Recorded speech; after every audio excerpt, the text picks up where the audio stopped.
प्यारे गौर बंजारा भाइयों, जय लक्की शाह, जय शेवालाल, जय मल्लू की, जय बल्लू राय बिजरावत, जय गोविंद गुरु। मैं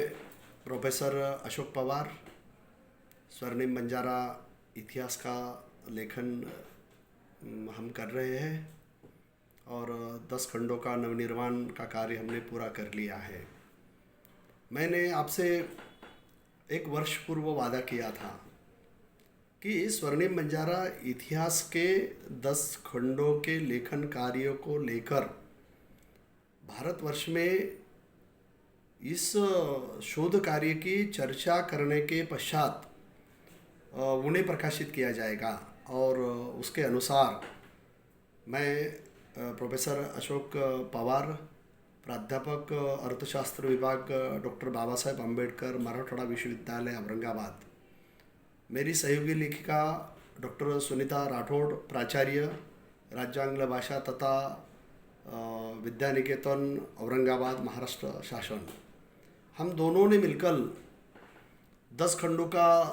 स्वर्णिम बंजारा इतिहास का लेखन कार्य पूरा किया है, जिसमें हिंदे रत्न मल्लुकी बंजारा, शहीद आजम लक्की शाह बंजारा और अलग अलग कड़ियों को लेकर हमने 10 खंडों का लेखन कार्य पूरा किया है, जिसमें गोविंद गुरु बंजारा है, बल्लू नायक है, दयाला है, शहीद विलास है। अलग अलग कड़ियाँ लेकर हमने स्वर्णिम बंजारा इतिहास का काम आपके सामने रखने की हम कोशिश कर रहे हैं। आज ऐसी ही एक कड़ी में से भारतवर्ष में बंजारा दक्षिण में कब आए थे, इस पर मैं आपसे रूबरू होने की मैं कोशिश कर रहा हूँ। और आपको पता होगा कि भारतवर्ष में ही नहीं तो अपितु वैश्विक स्तर पर जब हम एस.आर. काडिटर के हिस्ट्री ऑफ इंडिया इस संदर्भ ग्रंथ का हम आधार लेते हैं, तो लभान मार्ग ने केवल भारतवर्ष के लिए नहीं अपितु वैश्विक स्तर पर लभान मार्ग से व्यापार किया है, यातायात की है, ट्रेड किया, ट्रांसपोर्टेशन का काम किया है और देशभक्ति के बहुत सारे विरासतों का और रियासतों का इतिहास भी हमने साझा करने की यहाँ कोशिश की है। तो आज के वीडियो का जो शीर्षक है वह शीर्षक ये है कि दक्षिण भारत में बंजारा कब आए थे। तो मैं आपको बताना मुझे बहुत महत्वपूर्ण लगता है, उचित लगता है कि भीमा नायक बंजारा के साथ पहली बार दक्षिण भारत में बंजारा आए थे। अगर इसके संदर्भ को लेकर हम जब चर्चा करते हैं तो history of the rise and progress of the Mohammedan faith in the country of Hind, इस ग्रंथ का जब हम आधार लेते हैं तो इस ग्रंथ में फेरिस्ताने बंजारा के दक्षिण भारत में आने के संदर्भ में जनरल ब्रिग्स के 1813 के लेख का हवाला देकर उन्होंने ये बात हमें उनके शोध कार्य में उन्होंने प्रस्तुत की है और कहा है कि ऐतिहासिक रिकॉर्ड पर दक्षिण भारत के बंजारा का पहला उल्लेख जो हमें याद आता है वह लगभग 200 साल पहले मोहम्मदन कासिम फरिश्ता द्वारा बीजापुर के दरबार में लिखे गए दस्तावेज में से हमें प्राप्त होता है और जिसका जिक्र मैंने आपको किया है कि हिस्ट्री ऑफ द राइज इस ग्रंथ में उन्होंने दक्कन के मुस्लिम शासकों को के बारे में अपने वृत्तांत में उन्होंने ये बात दर्ज की है कि वर्ष 1417 यानी आज से लगभग 600 साल पूर्व बंजारा बैलों के एक बड़े काफिलों को फेरोज शाह भामानी के भाई खान खनाना द्वारा जब्त कर लिया गया था। उसके आधार पर हम भारतवर्ष में दक्कन में पहली बार बंजारा का आगमन होने का हमें यहाँ प्रमाण यहाँ मिलता है। और जब हम इसके विस्तार से हम जब चर्चा करते हैं तो जब पूर्व राजकुमार ने विद्रोह कर दिया था और दक्कन की राजधानी गुलबर्गा के सिंहासन पर चढ़ने का प्रयास किया था। उस समय फेरिस्ता उन्हें अनाज के व्यापारी के तौर पर प्रस्तुत करते हैं, जो दक्कन के एक छोर से दूसरे छोर तक देश भर में घूमते रहते हैं। बंजारों ने न केवल दिल्ली के सम्राटों के अधीन काम किया है, बल्कि सातारा के शासकों के अधीन में भी उन्होंने व्यापारिक सेवा और यातायात का काम किया है, और बाद में पूना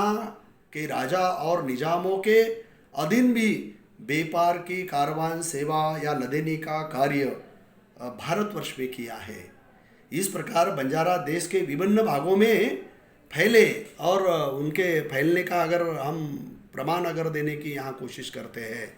तो उसमें यूनाइटेड मैसूर स्टेट का भी हम यहाँ जिक्र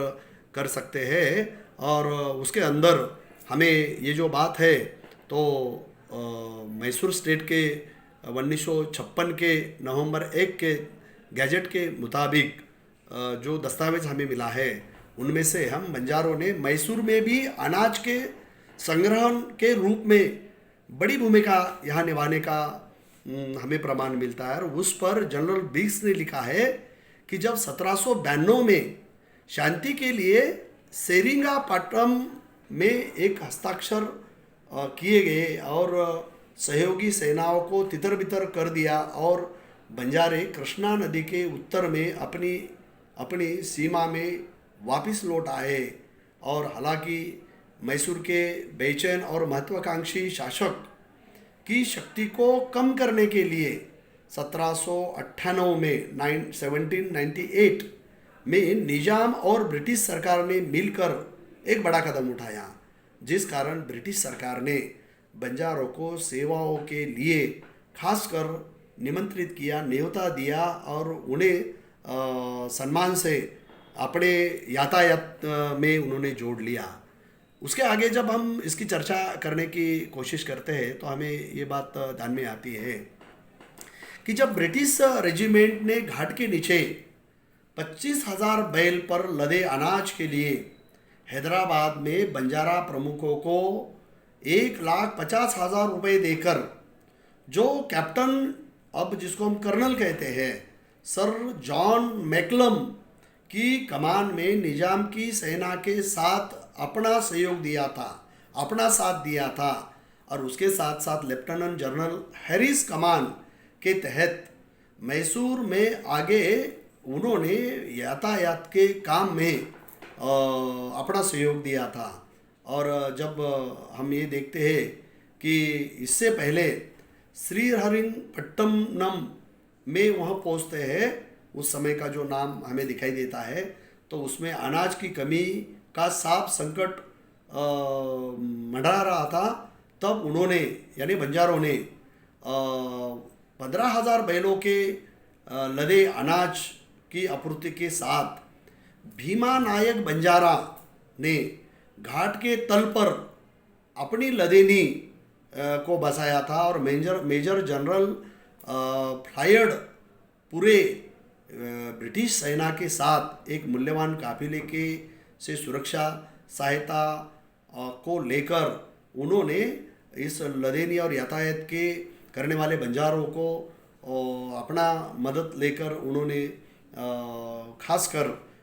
बंजारों की जो कारवान है उनका सहयोग लेकर यहाँ भारतवर्ष में उन्होंने अपना साम्राज्यवाद पसारने की यहाँ कोशिश की थी। प्रसिद्ध कमरुद्दीन खान के नेतृत्व में दूसरा एक हमें जो संदर्भ यहाँ मिलता है कि दक्षिण भारत में बंजारा कब आए थे, इस बात की हम जब चर्चा कर रहे हैं तो उस चर्चा को हम जब आगे बढ़ाते हैं तो प्रसिद्ध कमरुद्दीन खान के नेतृत्व में दुश्मन की सेना